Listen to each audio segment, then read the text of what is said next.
I heard it through the thin wall, my father's voice, low, decisive. Your sister? She's not getting a single thing. Not the house, not the savings, nothing. My sister giggled. Good, she doesn't deserve it. And then, my mother's voice, warm, complicit. Exactly. It's for us. She should be grateful we even raised her. I froze in the hallway. The weight of their betrayal pressed down harder than any blow. They weren't just cutting me out, they were erasing me. I stepped back quietly, heart steady. No tears, no outburst, just silence. Because I already knew what I was about to do. Growing up, I believed loyalty meant sacrifice. I wore hand-me-downs while my sister got new clothes. I gave up weekends to care for my grandmother so my parents could travel. I paid bills when money was tight.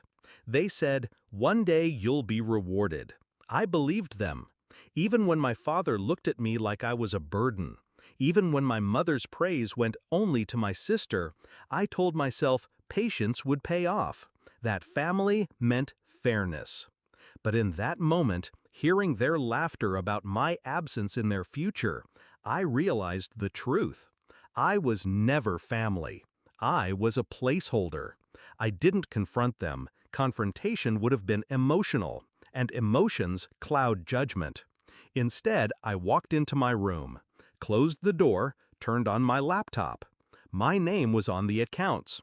I had been the one paying utilities, managing taxes, setting up automatic transfers, because they were too busy. Too entitled, really. They thought I was doing chores. They didn't realize I was studying every password, every pattern, every detail. That night, while they slept soundly, I logged in, one account at a time. Savings, investments, even the rainy day fund hidden under my father's business expenses. I moved everything, not recklessly, strategically, into a trust, my trust, locked, legal, untouchable. I wasn't stealing, I was securing. And when the last transfer confirmed, I shut my laptop with a calm that surprised even me. The next morning, they acted normal. My father grumbled about the newspaper. My mother sipped her coffee with that smug, quiet smile. My sister scrolled her phone, smirking like she had already won something. I said nothing, just observed. Days passed. They carried on as if their secret conversation had never happened. But then the first bill bounced. The autopay for the mortgage failed. The credit card declined at dinner. Confusion turned to panic. I watched my father slam his fist against the table, veins bulging in his neck. I watched my mother whisper furiously, her voice trembling now instead of smug. My sister cried when her tuition payment didn't clear. They were unraveling, and I hadn't even made my move yet.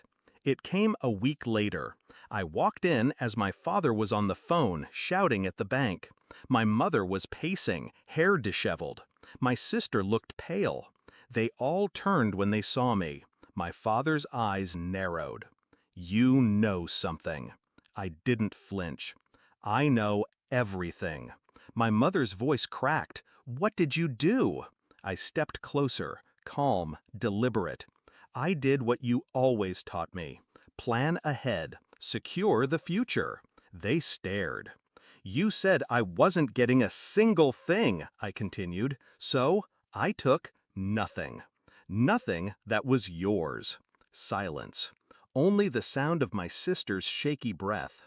Then, the twist of the knife. Every cent I moved was money I earned, money I saved, bills I paid, investments I managed. Your signatures were there, yes, but the work? That was mine. Their faces drained of color, because they knew it was true. The confrontation wasn't loud. It didn't need to be. My father tried to roar about betrayal, but his voice cracked. My mother whispered accusations, but her eyes wouldn't meet mine. My sister just sobbed, realizing the safety net she relied on had been cut. I let them speak, let their fury crash against the wall of my silence. Then I said, quietly, "You erased me. I just returned the favor."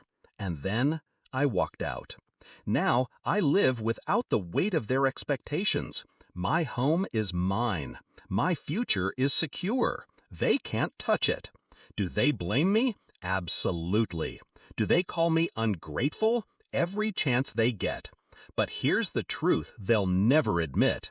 I was the one who held them together. I paid the bills. I kept the lights on. I carried the burden they took for granted. Without me, their empire collapsed into dust. And as I sit here, signing papers for another property, papers they'll never see, I finally feel free. Because revenge isn't about screaming in someone's face, it's about silence, precision, control. It's about watching the people who dismissed you realize, too late, that the thing they underestimated was the only thing keeping them alive.